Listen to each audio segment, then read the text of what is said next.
Norto'xta Qilich tavalludining 80 yilligi munosabati bilan tashkil etilgan adabiy-ma'rifiy tadbirlar Xorazm vohasida yuqori kayfiyat va katta taassurotlar bilan davom etdi. Dastlab mehmon adib va ijodkorlar tantanali tarzda vokzalda kutib olindi. Samimiy uchrashuv, iliq suhbatlar va ehtiromga boy lahzalar tadbirga o'zgacha ruh bag'ishladi. Mazkur ma'naviy uchrashuvning ilk manzili Ogohiy nomidagi teatr bo'ldi. Xiva shahrida o'tkazilgan adabiy kechada ijodkorlar, san'atkorlar hamda kitobsevar yoshlar jam bo'lib, adib ijodiga oid fikr-mulohazalar, she'r va hikoyalardan parchalar yangradi. Tadbir davomida Norto'xta Qilichning o'zbek adabiyotidagi o'rni, hayotiy tajribasi va ijodiy merosi alohida e'tirof etildi.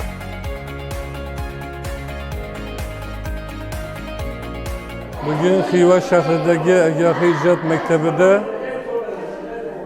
xalqimizning sevimli adibi va jurnalisti Norto'xta Qilich tavalludining 80 yilligiga bag'ishlangan juda katta tantana o'tkazildi. Shu davrda ishlagan paytlarda go'yoki tahririyatımizga bir yangicha ruh kirib kelganday bo'lgan.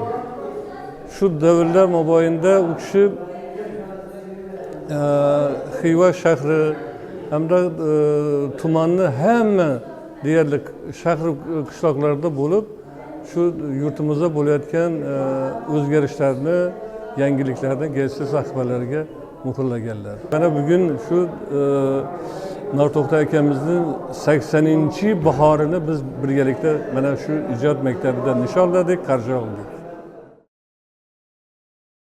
Urganch davlat universiteti axborot resurs markazida bugun zamonaviy adabiyot vakili Norto'xta Qilichning 80 yilligiga bag'ishlangan tavallud ayyomiga bag'ishlangan tadbir o'quvchi yoshlar bilan birgalikda katta tantanali qilib o'tkazilmoqda.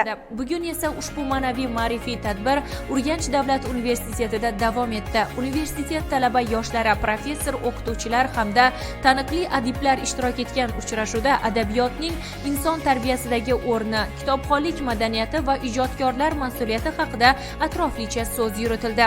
Mana 2 kundan buyon viloyatimizda taniqli jurnalist, zamonaviy jurnalistikaning yirik vakili, adib Norto'xta Qilich mehmonimiz. Taniqli adibimiz viloyatimizning barcha joylarida bo'lib, kechalar, uchrashuvlar o'tkazib, yoshlarimiz bilan dildan suhbat quryaptilar.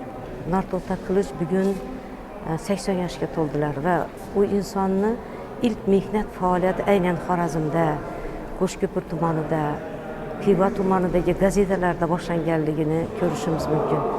Undan so'ng Xorazm Makkati gazetalarida yana 5 yil ishladilar. Va qarabsizki, ana shu 70-yillarda ilk jurnalistik faoliyatini aynan Xorazmdan boshlab, keyin asta-sekin Buxoro, keyin Toshkent markaziy gazetalarda, markaziy nashrlarda o'z faoliyatini olib bordilar. Ustozga biz muvaffaqiyat tilaymiz, umrlari uzoq bo'lsin va ijodlari bardavom bo'lsin va bugun u inson ijod qilib bugun ham charchamayaptilar. Bular faqat bugun adolat, haqiqat yo'lida yurgan insonlar uchun juda bir kuchli rag'bat vazifasini bajaradi.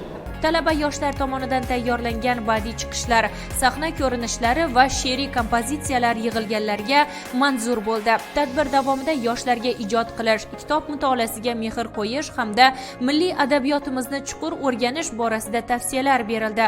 Muhtaram prezidentimiz adabiyot xalqning yuragi, u elning ma'naviyatini belgilaydi deya adabiyotga juda ulkan baho berdilar va bugun qalam ahli, adabiyot ahli o'z so'zi bilan xalqimizni ma'naviyatini yuksaltirishga, ayniqsa o'sib unib kelayotgan yosh avlodning kamoliga samarali hissa qo'shib kelayotir.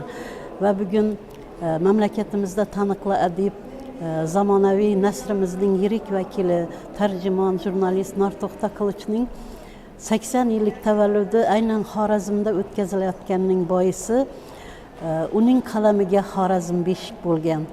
Norto'xta Qilich nafaqat o'zbek milliy adabiyotida, balki turkiy adabiyotda ham, turkiy dunyo adabiyotida ham o'z ovoziga, o'z o'rniga ega bo'lgan adibdir. Xususan uning munoqashalar janrida yozgan xotiralari, mulohazalari bu adabiyotimizga yangi bir janr sifatida kirib keldi desak xato bo'lmaydi va davrning eng dolzarb, eng og'riqli nuqtalarini qalamga olgan va haqiqatni, adolatni o'z asarlarining g'oyaviy mezoniga aylantirgan Norto'xta Qilich ijodi bugun o'zbek adibining nimalarga qodir ekanligini, uni qalami nimalarga qodir ekanligini, bu Alloh ato etgan qalam ijodkorga faqat haqiqatni, adolatni tarannum etish va ana shu yo'lda hormasdan, tolmasdan, jasorat bilan, matonat bilan mehnat qilishni taqozo etadi. Norto'xta Qilich tavalludining 80 yilligiga bag'ishlangan ushbu uchrashuvlar nafaqat adabiyot ixlosmandlari, balki yosh avlod qalbida ham unutilmas taassurot qoldirdi.